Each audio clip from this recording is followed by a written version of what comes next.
This podcast is meant for general health information and is not meant to override any medical advice. All questions will be screened and not contain any personal information. If you want a private consultation, contact us via positivechoice.org, or you can contact your provider directly. Thank you and enjoy the episode. Hello and welcome to the Positive Choice Wellness Podcast. I'm Annalise, an exercise physiologist and nutritionist. And my name's Melanie. I'm also an exercise physiologist and nutritionist. And today we are going to talk about what is on everybody's mind, which is the COVID-40 and how we're coming out of this quarantine. Return from the pandemic. Yeah, I'm sure if you have all heard the term coined at this point, it's not COVID-19, it's COVID-40, like the freshman 40, you know? I think we surpassed the 19 around the 4-month mark. I think so. Yeah. But I know a lot of people have been kind of struggling during this pandemic with a little bit of a weight gain, as if we would be so bold as to say. And, you know, what do we do? Right. Well, the first thing I think is you're not alone. No. Right? I mean, we are coming out of a year plus of, you know, less activity, some comfort eating probably, and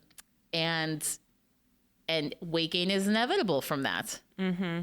And not to mention, you know, all the psychological aspects of everything that went on, and then how that relates to our weight management skills.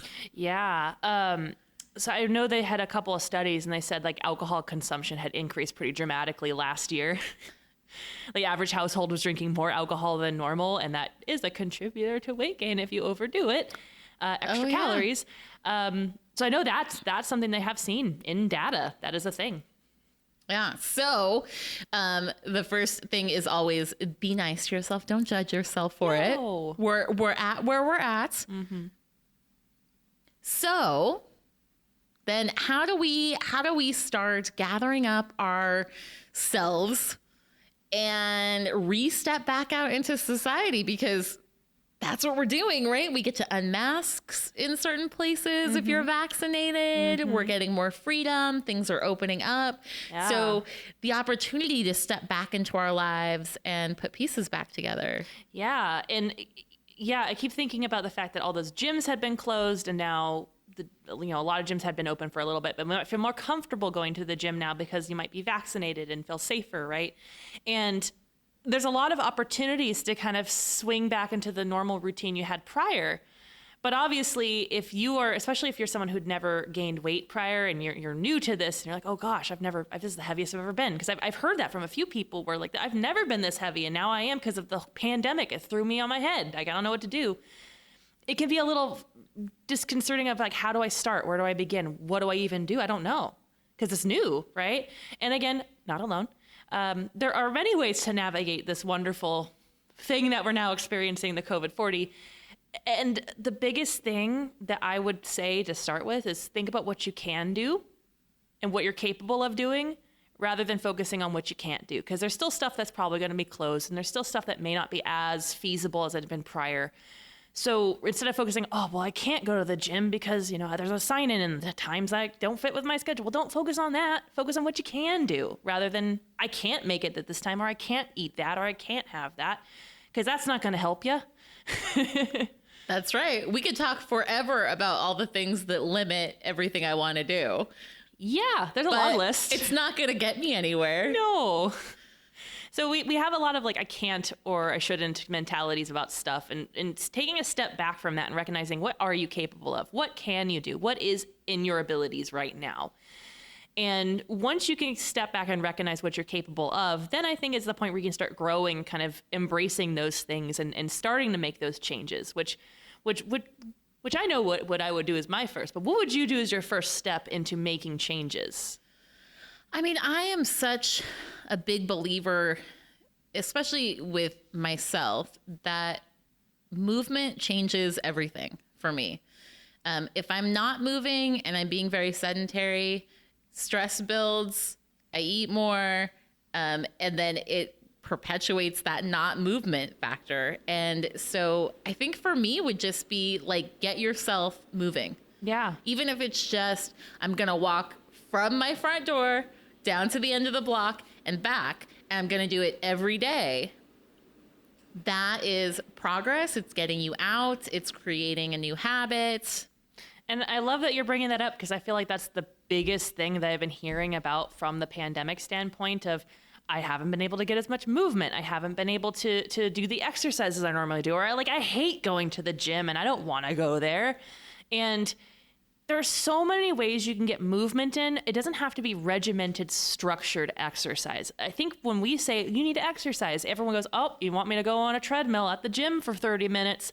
And that's not what we're saying at all. Right. You know, one thing that I've suggested to folks who are having a hard time, I'm like, well, what's something you enjoy doing, right? What's something you really like that's active, that makes you feel good when you do it, and you don't really think of it as exercise, but you're moving.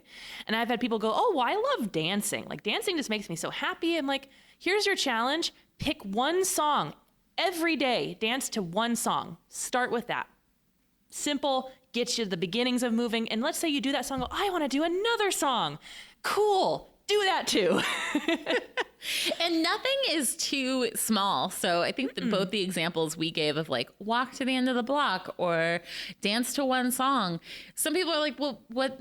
That's not exercise. That doesn't count. And why even bother? Well, you're not necessarily developing a, big workout plan. What you are is developing a new habit of what your day looks like. Mm-hmm. So the habit of getting dressed, leaving your house, moving your body. Putting on pants. Right.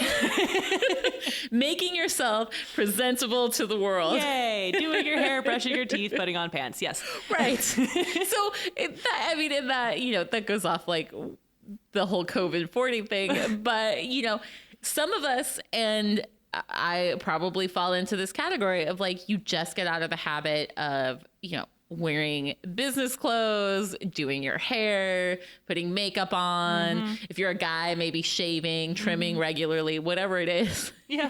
And we got to get back into that too. And this could be a piggyback off of that, right? So you could get into the habit of getting into the old things we used to do to be accepted in society and to make yourself societally acceptable. Yeah. So you're like, oh, they're appropriately dressed. Good for you. But like, doing those things for yourself is a big part of that too, because, if we want you to get moving, you could, if you're really like, I don't want to take my pajamas off, then dance in your pajamas, whatever. Like, you're at home, fine. But obviously, what I find really helps me to remind myself to move is I don't let myself lounge around in pajamas when I'm at home. When I'm at home, I want to make a point that I have to wear an outfit that I know I can get up and start moving at any time and feel comfortable in that. And that really helps me because I'm still doing work from home partially. And on those days I'm working from home, I can't lounge around in pajamas because I won't leave my house. I'll just sit there. So if I put on workout pants, then I know, I can go walk to the park and I don't have to change. I already did. Yes. So there's a little bit of a ritual there of changing your clothes. And then it's kind of a trigger too of like, okay, I'm done with the sleeping, relaxing part of my day. Mm-hmm. And it's time to put myself together for other things. Yes. So I think the takeaway really is just find an opportunity that you can get movement in that doesn't have to be a structured exercise, that just you can move more in that moment, right? It could take the stairs, like we always say, take the stairs instead of the elevator, or, do this instead of that, or park far away from the grocery store. Like, there's literal endless lists of things you can do that are small, but don't get too hung up on, I have to go to the gym and I have to do X amount of time and I have to do this. Because here's where I will come at you with this. If you say, walking to the end of the block and back is nothing, why bother? Well, it's more than what you were doing. Mm-hmm. So it is important because it's better than sitting entirely, because they've already shown that sitting is the new smoking. All the same stuff you get when you smoke is the same stuff you get when you sit. Cardiovascular disease, high blood pressure, high heart rate. There's a lot of negativity to sitting. So as long as you're moving, just do something. And for a lot of people, that lack of just physical activity, of just moving around, is part of the big problem, because while we were quarantined, we weren't going to the grocery store as often. We weren't running errands as often. We weren't going into work, walking from our car, walking around our office, all of that. And so we don't necessarily think that that is a huge contributor to our weight. But when we're talking about creating a calorie deficit, oftentimes, if I focus on moving more, if I focus on getting my 10,000 steps, that is going to burn more calories in my day than if I go walking for 20 minutes and I'm sedentary the rest of the day. Active couch potato. Yeah.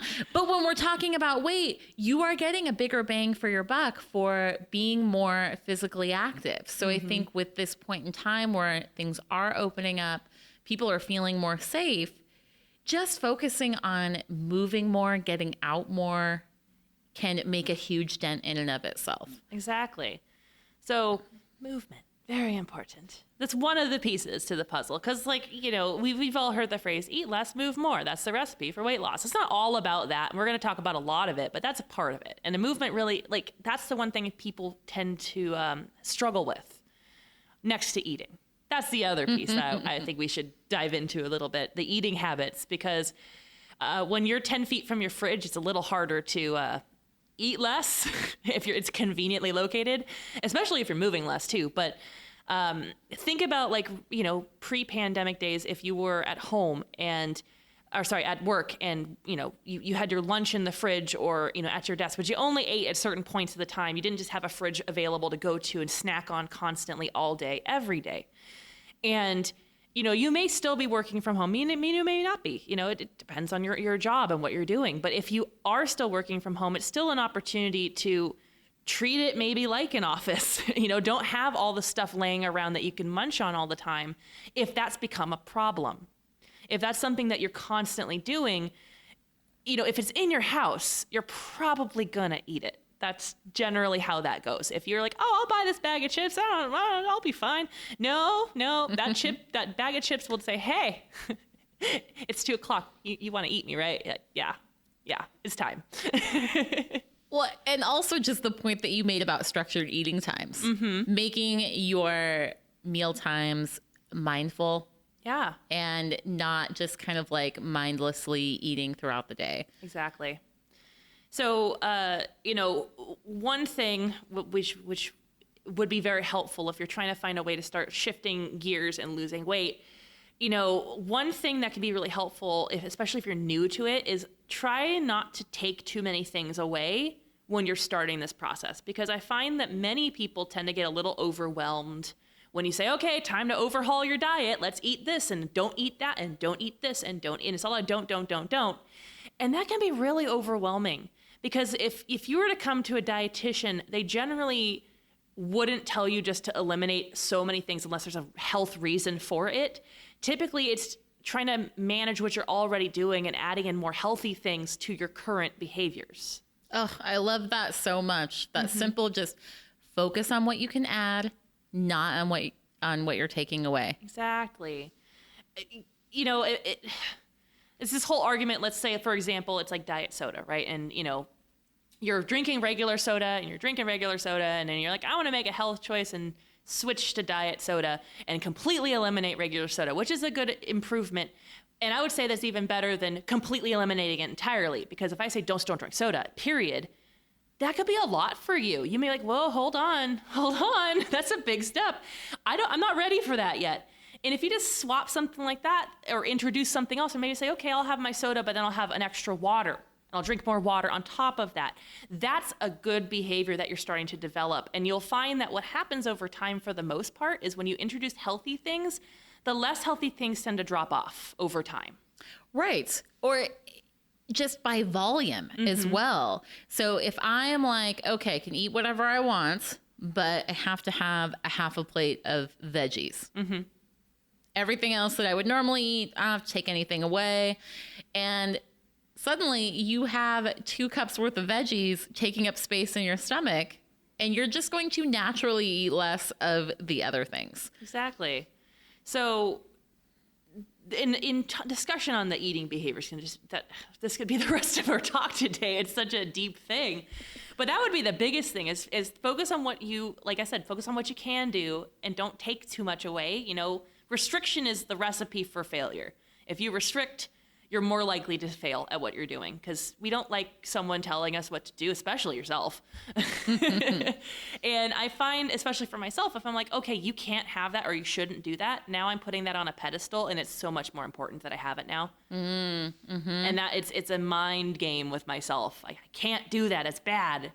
Oh, now I want it more because I said no. Yeah. I mean, there's a whole thing to go into that around like making food bad versus good and putting value systems on food. And then what that means about you if you eat it and all of those kind of head games. So yeah, I think it's just best. The best plan is to stay in a position where you are not feeling those overly restricted white knuckle feelings. Yes. Whether it's about how much you're exercising, how much you're working every day, how much you're cutting back on your eating or your diet, because restriction leads to binging, no matter what. Yeah. Yeah. I mean, they've seen it in research. They find, you know, if you consistently eat like a certain amount of calories each day that's really low, like you pick a really low number and go, okay, I'm gonna eat this many calories, and you eat it, like let's say you want to do it for the whole week, but you get about 2, 3, maybe 4 days in, that's about as long as you're gonna last. Because then by day 3 or 4, you're gonna go, nope, I'm gonna eat all the things, and you do.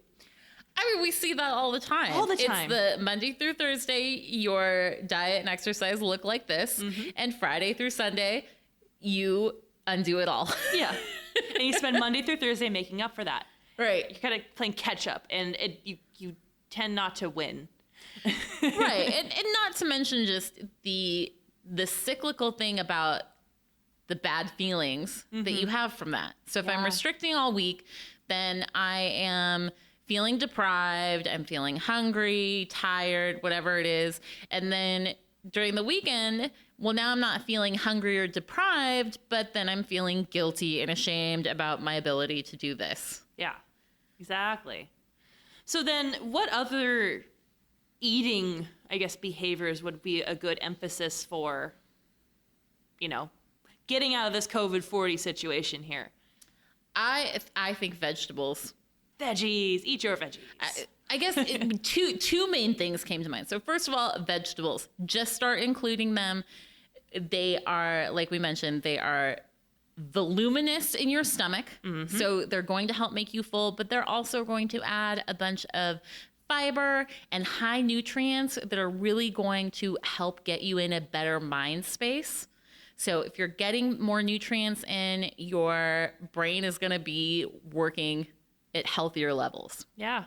You're less malnourished, if That's you will. Right. That's right. And then there is the other thing, which is stop going out to eat. Yes. And this counts as anything processed as well. Yeah. Just stop it. I mean, yes, there are some restaurants out there that the food is healthy, it's whole food. Let me tell you, it's not many. Most restaurants they want you to come back. They want their food to be delicious. So they are making things higher fat, higher salt, higher sugar than you would make at home. And you can't control what's in it. You've let that be in their hands. That's right. So, you know, if we really want to take long-term control of our weight, you got to be preparing stuff at home. Funny you mentioned that. Because I just made that black bean chili recipe of yours this week. Oh. So I've been eating it all week. It's been amazing. So meal planning. Yes. That's what I would say is really, really, really helpful. When I talked about kind of creating your home life more like an office life, because think about what you did when you were in the office that worked for you. Then, could you make that work for you now? And there's nothing wrong with making a big meal on the weekend that's healthy and then divvying it up over the course of the week and having these you just grab and go from your own fridge, even if you're still working from home or not, because you would have done that if you went to the office. And if you didn't, hey, here's a new skill that you could put in your tool bag. Like that's something you can implement into your life of preparing in advance, because then you know exactly what you're going to get. You know exactly what's in your food. And you don't have to worry about it. You already measured it. It's done. It's done. Yes, absolutely. And this comes to another part of this, which I think is such a big key that a lot of us forget about, is that when you are physically hungry, you will not make the best decisions around food. No. And I think a big misstep that so many people make is they underfeed themselves when they're trying to lose weight. And then it results in those moments where you're driving home from work, you're hungry, you have some residual stress, and your favorite food is on the way home. And they have a drive-through. Or, whatever.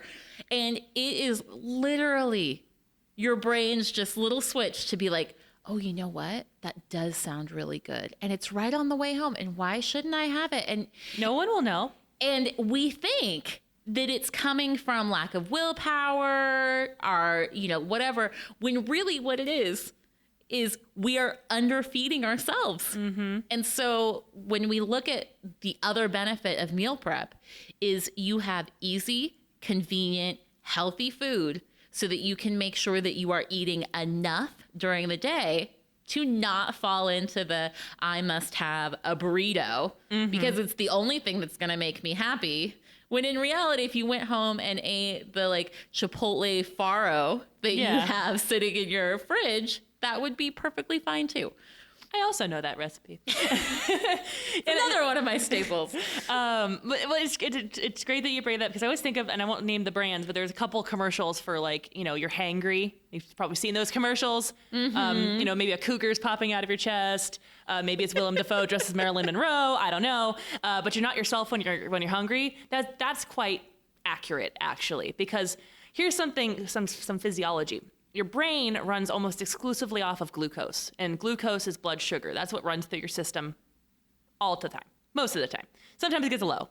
And when it's low, and that's your food source for your brain starts getting a little irrational because now it doesn't have as much food. And it's like, hey, I need food now. I don't care what you get, but I need it now. You need to solve this now. And so it's coming from your brain being starving. So that's a lot of the problem that we blame ourselves. But, if you are really that hungry to the point where you're irrational because you've been under eating all day, it's going to be next to impossible to make good choices when you can barely think that way because your brain is basically is starving. You're not giving enough glucose to your system. And I'm not saying you have to go eat candy, but what I'm saying is if you don't eat enough, that's less blood sugar available to your brain. Right. And it's looking for things that are going to deliver blood sugar quickly. Yeah. Which are simple carbohydrates. So guess what's not going to be on the menu when your brain is in desperate need of glucose? Kale. Kale, chicken, those roasted vegetables you really wanted to make sure Grilled you were having fish for dinner. And what I will also say when you were talking, what I was thinking about is that this idea of hunger. So some people will be like, well, I don't feel hungry during the day, so how would I know? Well, if you are a chronic undereater during the day, so let's say you typically don't eat very much during the day, and then the second you get home, it's dinner and snacking until you go to bed, your body learns that, and it will stop producing hormones during the day that prompt your hunger. So even though you are low on blood sugar, you are low on fuel, you are not eating enough, if that has been a chronic situation, you won't get those hunger signals because your body has adapted to that way of lifestyle. It's, they did a study on people who practice Ramadan. Mm-hmm. And because they're looking at these folks who, they don't eat during daylight hours, and how are they not starving all day? Because they stop eating when the sun's up, and they can start eating again when the sun goes down, but none during daylight hours. And so they did a study on these folks to kind of see, and exactly the hormones get adjusted for that so they don't feel like they're starving all day. And that's how they can do that. And our bodies truly are extremely adaptable to situations we put them in. So yeah, if you're chronically undereating, of course you're not going to feel hungry because you're always not eating enough. Right. It would be miserable if you were starving all the time and you wouldn't last very long. Right. But it doesn't mean that our brain isn't interpreting those signals. It doesn't mean that the physiology isn't happening. And that's one of the reasons why people that are not eating breakfast, they're not fueling themselves during the day, tend to overconsume at night. Because, like we said at the beginning of this podcast, deprivation leads to binging. Exactly. So if you have deprivation during the day, chances are, if you are not monitoring it carefully, you're over consuming at night to make up for the emotional deficit of not having enough food and the physical deficit. And the worst part about that is you need the least amount of calories in the evening because you're doing next to nothing at that point. You needed them when you were doing stuff during the day. You actually need the calories then, not at night. So one thing that I would just offer up as something that can help, because, you know, if you're not a breakfast eater, like I can't say you have to eat breakfast, and you don't technically have to eat breakfast. Like there's no bad things that'll happen if you skip breakfast. Right. But it doesn't aid in the satiety, because the problem with skipping breakfast is then when you do feel hungry, you're going to feel hungry. Like you're going to be really hungry when you are. And that's when you may get a little out of control for your lunch. That could happen earlier in the day. You might be more tempted if you go out to eat, or, you're making food at home and you might just add a little extra portion because you haven't eaten yet. It's been since the night before that you had your last meal.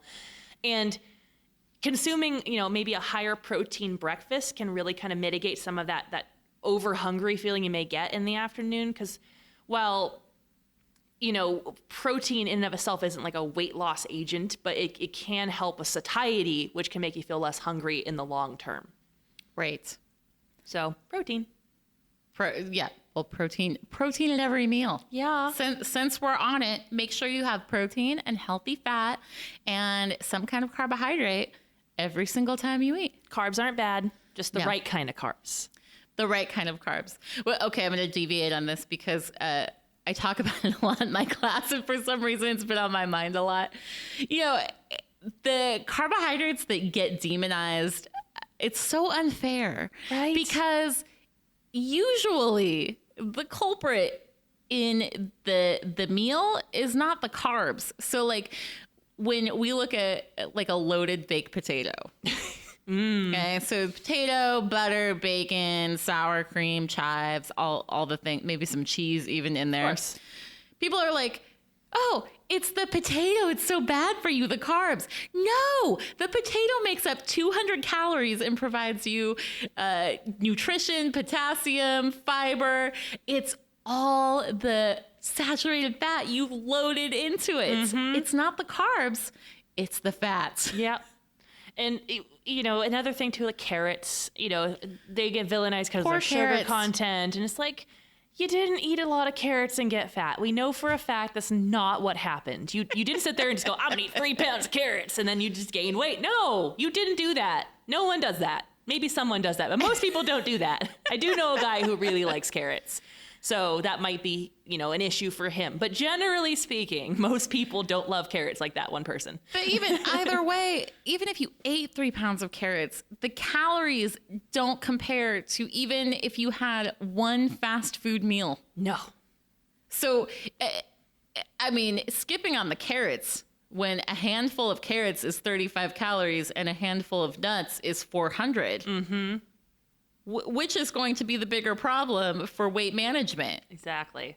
The nuts, healthy, but for quantity, for that hand to mouth. Mm-hmm. But yeah, the valuable point in that is like carbs. Just eating the right kind, but also don't villainize ones because you think they're bad just because what people tell you. It's a lot of the time what you're putting on them. Right. That could be problematic. Like corn's fine. You load it up with mayonnaise and cheese. Now it might be a problem, Like that's kind of where we're going with this. It's not the corn's fault. It's what you put on the corn. Right. If the carb came out of the ground that way, it's perfectly fine. Yeah. Do it. I would love to have a field of that kind of corn. Just elotes everywhere. Just get it out there. That'd be great. Oh man, what a life! I'm gonna eat some corn today. Eat it off the stalk. It's great. You know we're located in San Diego because Melanie called corn elote. Well, it's the mayonnaise and the cheese and then the spices. Oh, it's so good. Anyways, it was also a thing in Fresno too. Blech. So still California, still. Yeah. I mean, this place is much better. Fresno kind of sucks. But anyways, I can say that. Hey, no, we could have some listeners in Fresno. I'm from Fresno. I'm allowed. So anyways, so the next thing, as far as getting out of this kind of COVID burnout, COVID bump of just being stuck, would be the final more important thing to focus on here that would really help someone who wants to start losing to get out of that COVID-40 and start making progress on their health journey? I just really think be nice and patient to yourself. Mm-hmm. We've been in quarantine for almost a year and a half. If you gained 40 pounds in a year and a half, it's fair to give yourself a year and a half to take it off. Mm-hmm. We don't need to do this make your body ready for summer nonsense. Ugh, I hate those ads. Ugh, Get your summer beach body. No. Beach body all the time, every day. Every day. Doesn't matter what you look like. You can go to the beach and wear whatever you want. Yeah. Anyway, pretty much. We digress. But don't get yourself into that nonsense. What we talked about before with small habits, be nice to yourself, and then reward yourself for what you do. Yeah. Focus on one thing at a time. That's a big thing. We want to get into as I'll call it, a self-improvement binge where we're like, I'm going to do this, I'm going to do this, I'm going to do this, I'm going to do this because I want to do all these things because I'm not perfect unless all these things are happening. And I'm going to tell you right now, if you decide you want to do 15 or 16 different things, like I need to play with my kids more, I need to make sure I get my dog out 3 times a day, I need to make sure I'm eating healthy, I want to make sure I'm working out, the list goes on. Mm-hmm. You're going to do about 2.5 of those and run out of time. And then you're like, well, I clearly can't do this. And you might throw in the towel or get frustrated or get hard on yourself. And the biggest thing about getting on track and getting started is find something that you just want to put your energy into first. Mm-hmm. Whether it's healthy eating, whether it's tracking your food, whether it's exercising, doesn't matter. Pick what's important to you, put your energy into that thing. And once you feel comfortable and solid and secure in your behaviors doing that thing, then you can branch out and do all the other things you want to do one at a time. Mm-hmm. But don't try to do everything at once, because that's how you get overwhelmed, and then you'll fail because you'll get so overwhelmed you won't do any of it. Mm-hmm. It's like, I have too much on my plate, I took a nap. That's what happens. So we don't want you to get there. And I think it's worth noting that when you see people that on the surface have it all together, they've got all of these habits mastered, all of that kind of stuff. Trust me, that did not happen overnight. Mm-mm. They didn't wake up one morning and were like, I am going to get all of these things in, and it just continued on that way the rest of their lives. That's not how it happens. You literally handle one thing, like Melanie said, at a time. And that helps to breed motivation, because when you are focusing on one thing that you are able to do and you do it, you feel successful. It builds your confidence in your ability to move forward. And when your confidence goes up and your motivation goes up, you can tackle bigger changes. Mm-hmm. But when your confidence is down, when your motivation is down, you want to pick little tiny things that you can change and that you can do consistently. And one at a time. Mm-hmm. Biggest thing, one at a time. As much as it's tempting, I need to get my exercise in, but I still have to work on healthy eating. Don't care. Pick one. I'm an exercise physiologist saying if you choose eating over exercise, choose eating over exercise. You need to do what you can do to stay consistent, and don't overwhelm yourself. That's not the point. You won't be successful if that's happening. So, Big takeaway. Yes. So, and I guess it also, if you are at the stage that we are still dealing with some grief, or some trauma or some huge life change based on the pandemic, look for help. Yeah. There is absolutely no shame in reaching out. If you are a Kaiser Permanente member, mental health is self-refer. Mm-hmm. So go ahead, give our member services a call if you feel like you need a little bit of just third-party perspective, if nothing else. Yeah, exactly. And I cannot stress that enough myself. I actually had a talk with one of my classes during stress management. I was like, I will not downplay the effectiveness of therapy or anything that can help your mental health.